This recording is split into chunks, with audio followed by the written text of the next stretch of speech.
Hey there, Aries-Taurus Cusp Collective. Welcome back to Cusp of Roses for your general energy check-in reading. I hope that this live finds you in the highest vibration possible.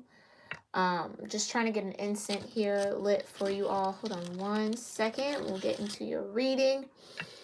For those of you that are new, welcome. Make sure you check the description box for how to best align your energy with my readings and the different series I offer here.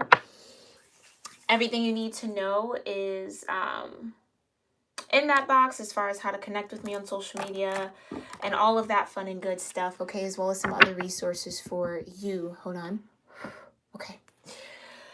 Alrighty, Aries Taurus. I hope, again, that this live finds you in the highest vibration possible. Go ahead and start getting grounded in your own energy, whether that be through affirmations, intentions, prayer, meditation, maybe even some breath work or a moment of silence or stillness. Choose whatever works best for you, and I'm going to do the same. I'm going to try to shuffle these a little quieter. I realize that some of you might be listening on headphones, and I don't want to blow out your eardrums with the shuffling noise, okay? But I have to do it just to make sure that the energy is getting, clear, okay? And we're intentional about what we're pulling forward. So,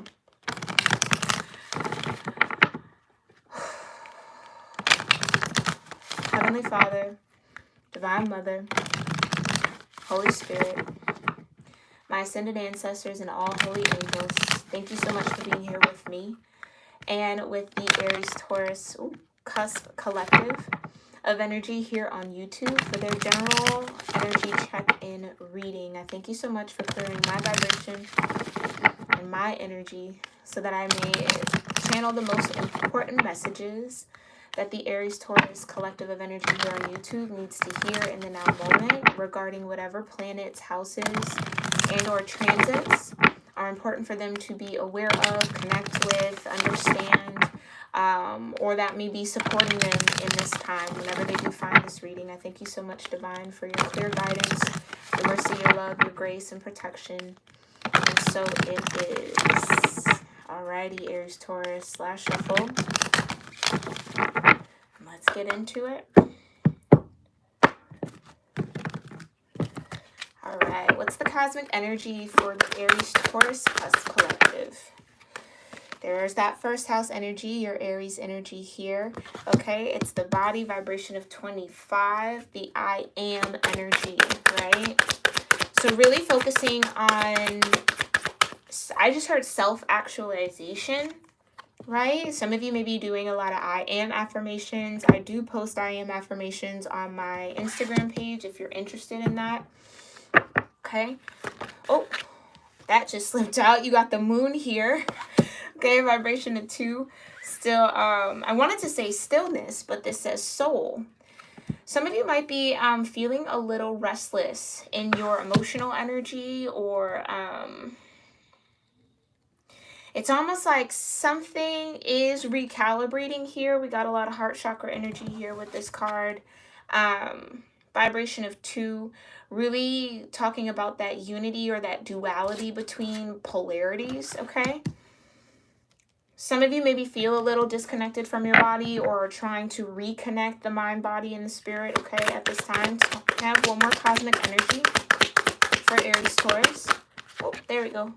And you got the part of fortune, increase, okay? So there's definitely some good luck coming your way, good energy, right? Vibration of 45, breaking down into a 9 here, okay? So you have a 2, a 7, and a 9. If you hear scratches or some noises like that, that is my pupper trying to get into my room right now. So excuse him for that. He might start barking too, so we're just going to keep the show going, okay?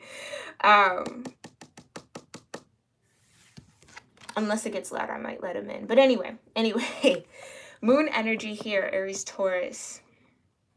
Okay, something tugging at your soul, pulling at your soul is what that feels like. Something changing here, okay? We are having a lunar eclipse at the end of this month of November, Okay, so that might actually catapult or be a catalyst for you, Aries-Taurus, in either getting into a deeper alignment with what you truly feel or how you maybe represent self here with the first house, what you really feel true.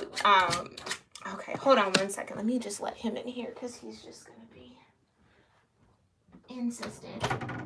Hi, Bubba. Hello. Okay, are you coming in? Come on, come on. Okay. Sorry about that, y'all. Oh, oh, oh, come over here. Come. All right, big boy. You're gonna stay here, okay? All right, sorry about that, y'all.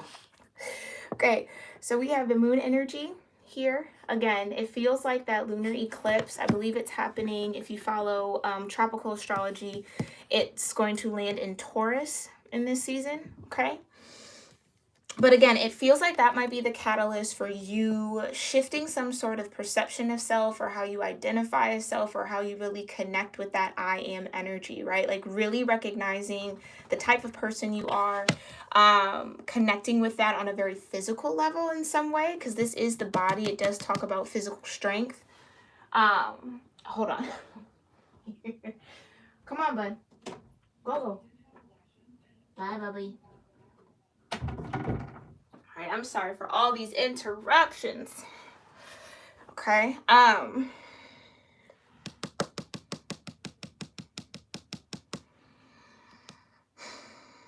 It feels like, again, I want to keep saying a stroke of luck that you might be headed towards, okay, when it comes to, some of you have maybe been putting in a lot of work, again, like I said, self-actualizing, really trying to have a firmer sense of self. I don't really know how else to say that. It's like maybe cultivating a deeper sense of self-belief, right? Believing in who you are, believing in what you're capable of, really connecting with what your soul wants, your soul desires, right? Like really trying to let that aspect of self lead you in some way. With the part of fortune here, again, like I said, it's an increase. Some of you, this could be an increase in emotion come time that lunar eclipse, okay? So just be mindful of that. But this really feels like connected to some form of tangible abundance. Interesting. But I feel like the first house is here because it really, whatever this increase is, it's going to be a testament or a confirmation of how you view yourself and or the work you've been putting into self, if that makes sense, Aries Taurus. Okay, let's go ahead, clarify a little deeper here with the Intuitive Night Goddess Tarot. Thank you so much, Divine, for these beautiful messages for Aries, Taurus, cusp, collective energy here on YouTube. Please tell me more about the moon, first house, and part of fortune for Aries, Taurus, cusp energies in the now moment. What do they need to know about the moon, first house, or part of fortune? Okay, last shuffle.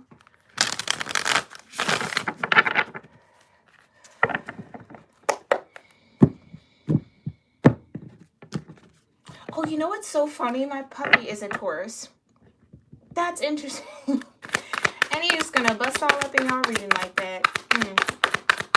Anyway, that just hit me for some reason.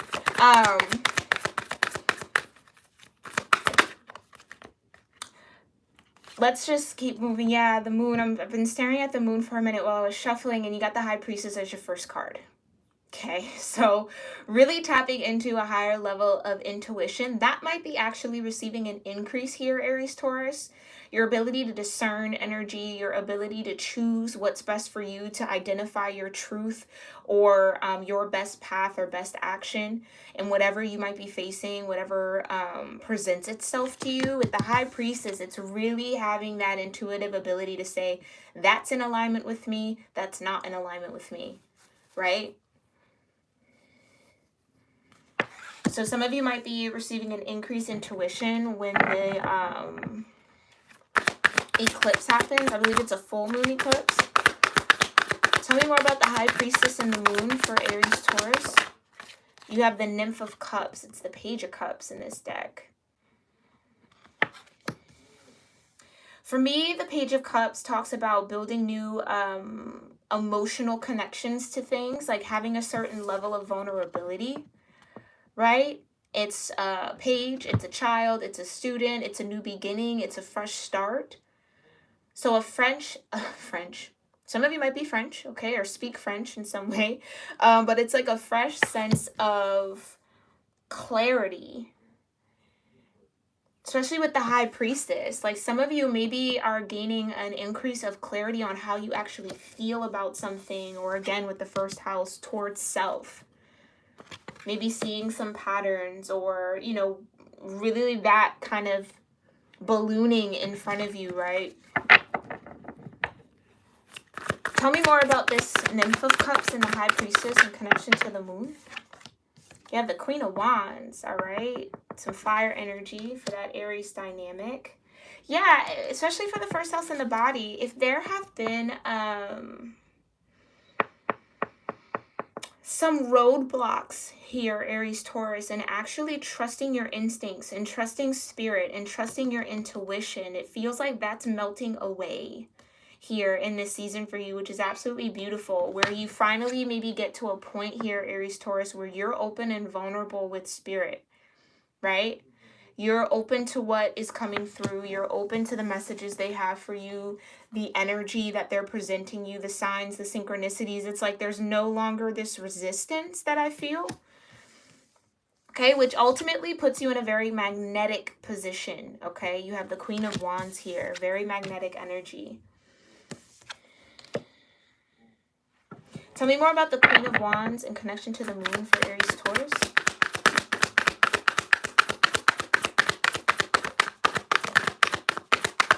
Okay, tell me more about the Queen of Wands in connection to the moon. Yeah. You have meditation, the Hangman, and then you have the moon itself, right? So the moon clarifying the moon. Who would have thought? Okay, but this is the Hanged One energy. So seeing something from a different perspective.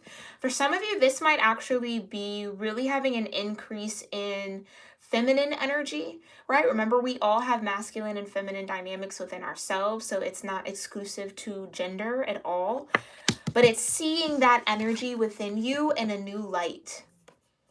That's what that feels like. It's like seeing the benefit of it maybe where you didn't, right? Or maybe where you maybe shunned it or pushed it away out of not truly knowing what that urge was, or what those senses were, or what those messages or what those synchronicities were trying to say. It's like, okay, no, that's a little too woo-woo. That's a little too much. I got to push that away. But it's like, it almost feels like you're at a point here, Aries-Taurus, where you have no choice but to acknowledge your higher being. Okay, and it almost like cracks your heart open a little bit. It's actually a really beautiful energy that allows you to be a bit more authentic in self, right? So it's seeing this moon energy, seeing the soul, seeing feminine intuition, or just seeing intuition in general. Scratch the feminine part, right? Seeing intuition as a useful tool, okay, in navigating to your best self, your highest self, okay? Very beautiful. All right, let's look into this first house. What does the first house have to say, Aries-Taurus?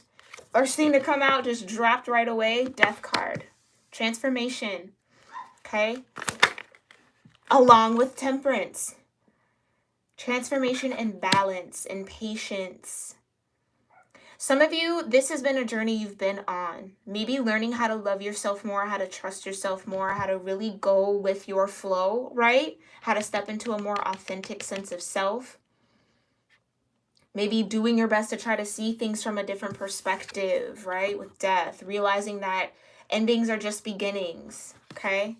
Understanding that it takes time, it takes patience, it takes a co-creative process to really be in alignment on your path, or to really reach a destined point, right? Two major arcanas, it's powerful. Very, very powerful here, Aries-Taurus. Tell me more about Death and Temperance. Water, fire energy. I think I just did the water, fire. Yeah, I just did the water, fire cusp. So In specific, some of you might want to watch the Scorpio Sagittarius cusp reading that I did with the Death and the Temperance here, Scorpio and Sag energy. Tell me more about Death and Temperance for Aries Taurus in connection to the first house. Yeah, Seven of Pentacles. Okay, interesting. Before I move forward, tell me more about this Seven of Pentacles in connection to the 7th house divine. Thank you so much. Okay, yeah, the Ten of Swords. Ten of Swords, interesting. Okay, so something needs to transform here, definitely. Or something is already transforming. Maybe you've been in this kind of plateau energy for a while. And that's really interesting. I do believe there was kind of like an undertone of that in that Scorpio Sagittarius reading, where it's like learning how to love self, or learning how to really, again, align with self has taken some time. There's been these, like I said earlier, roadblocks, or, you know, trying to figure out the why and not just going with the flow. It's like realizing that, and maybe there's something that I say in that video that helps you connect with that better, or that catapults you or acts as a catalyst into this mental transformation with the Ten of Swords, right? This is no longer being able to adhere or view anything from a certain paradigm perspective, no longer allowing certain thought forms to kind of rule what you do, what you invest your time into, what you pay attention to as well for some of you. It's like some of you, yeah, some of you definitely need to watch that video, because it feels like there's going to be an important connection here for you in this moment. Tell me more about this Ten of Swords for the first house for Aries Taurus. Thank you so much, Divine. What more does Aries Taurus need to know about the Ten of Swords? Eight of Wands, yeah. Yeah, so you're definitely moving out of this feeling of being stuck and stagnant, or not really seeing results for some of you. Like maybe this transformation process, this bringing things to an end in order for new things to begin, has taken some time, right? It's required a high level of patience for you here, Temperance, okay? But it's like, trust that there are things that are happening. For some of you, this might even just be behind the scenes again, especially with Temperance out here. This is angel energy, right? Where your guardian angels are working on your behalf behind the scenes to try to get you into alignment, to match the energy you're putting in, right? To move you forward. It just, that movement doesn't always happen in our sense of time, right? So for some of you, it's having to let go of timeline, especially with the Eight of Wands, of how fast something should be moving forward, how quickly you maybe need to get over something or get through something, or something should be shifting and changing. It's like releasing that timeline, allowing the divine and spirit to kind of do the work that they need to do, okay? And that's maybe the thought form that has to change, all right? But definitely check out that reading. Let's look into part of fortune increase. Yeah, Nymph of Swords here, okay? With the Nymph of Swords. Again, page energy, so something new starting, new beginning, new way of viewing something. I think that's just confirming this Ten of Swords here. Yeah. New way of thinking, new way of analyzing or seeing something, especially with, where's that, meditation. Self-enlightenment, right? This is putting yourself in the position to see something different.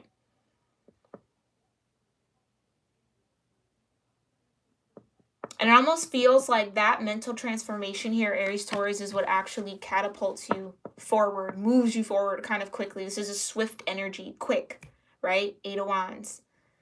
Life coming at you very fast, okay? But it almost feels like that increase, and that could be connected to that increased energy here.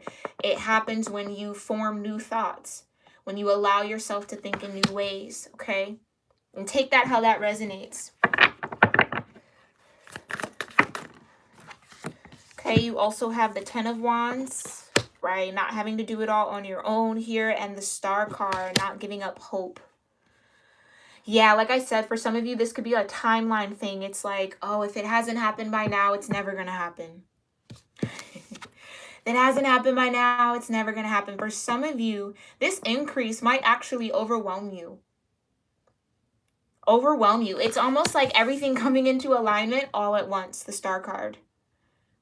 Everything coming in all at once. Like I said, life coming at you fast.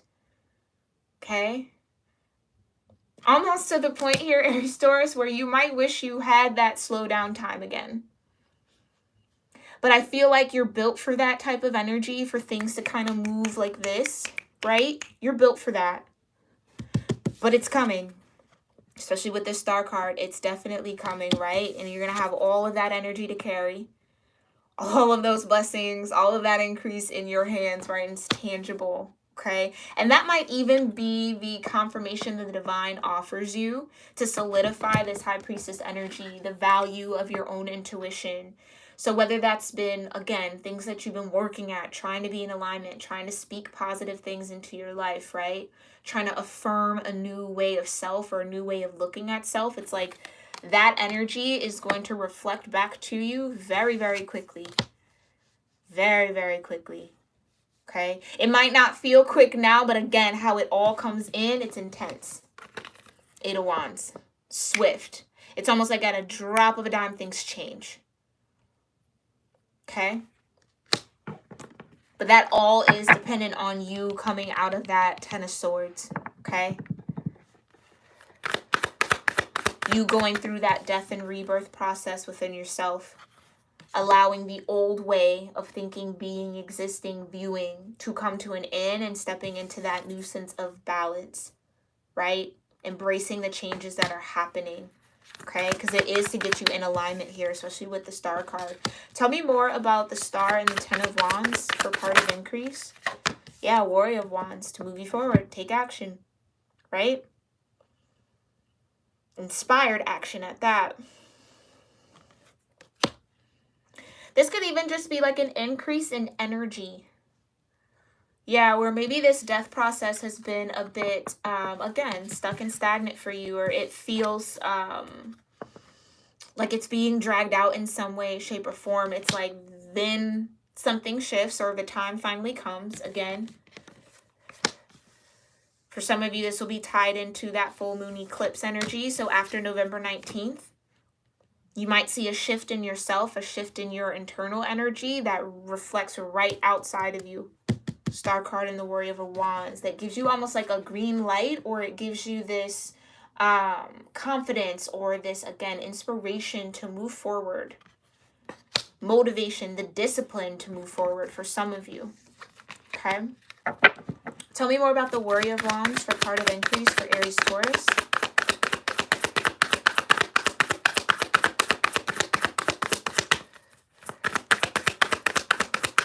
Tell me more about the Warrior of Wands. Yeah, you got the 8 of Cups and the 8 of Swords. So definitely, like I said, letting go of something emotional. Like I said, some of you might feel really hypersensitive right now, or especially around the 19th of the month. Okay? But then it's also with the first house, how you view self, those I ams. It's like, this is what's shedding. This is what you're walking away from. No longer seeing yourself as maybe the Star, right? No longer seeing yourself as out of alignment, or no longer being able to discredit your own intuition. Trusting that when Spirit is speaking to you, discerning that, oh, that's Spirit telling me something. Let me tune in. Instead of maybe doubting it or second guessing it, right? Like for some of you, that's going to be a huge transformation here. But all for the better, honestly. All for your greater alignment. Okay, so if you're still in this process of death and rebirth, right? You're still doing that co-creative process, trying to find that balance with the changes that might be happening or the changes you want to happen in your life, Aries-Taurus. Be patient with your process. Okay, because it's ultimately going to put you in the best position here to be in alignment for what you truly need. And again, like I said, stepping into a more authentic sense of self. That's the Star card. There's a reason why she's naked. There's a reason why there's nature involved. It's getting back to oneness with self, right? Which is going to be a very beautiful place to receive that increase. Okay, but like I said, it's going to come in. It feels like it's going to come in all at once. So Sending you guys so much love, courage, and strength here to stay patient with your process, like I said, okay? Make sure you rate this video with a thumbs. I truly appreciate it. Leave whatever you feel resonated with you in the comment section below, or how you interpreted these cards. I'd love to hear that as well. Check out the description box, like I said, to see how to connect with me on socials. And if you're ever interested in a personal reading, all of that is in the description box as well as your natal charts. Get all into that, guys. Make sure you're learning more about yourself and how to best kind of align with these readings. That's just how I put the energy out there, so that's important. But I thank you, Aries-Taurus, for your presence here. I truly appreciate, again, all the love, likes, shares, comments that you give. And I will see you all in the next one. Namaste.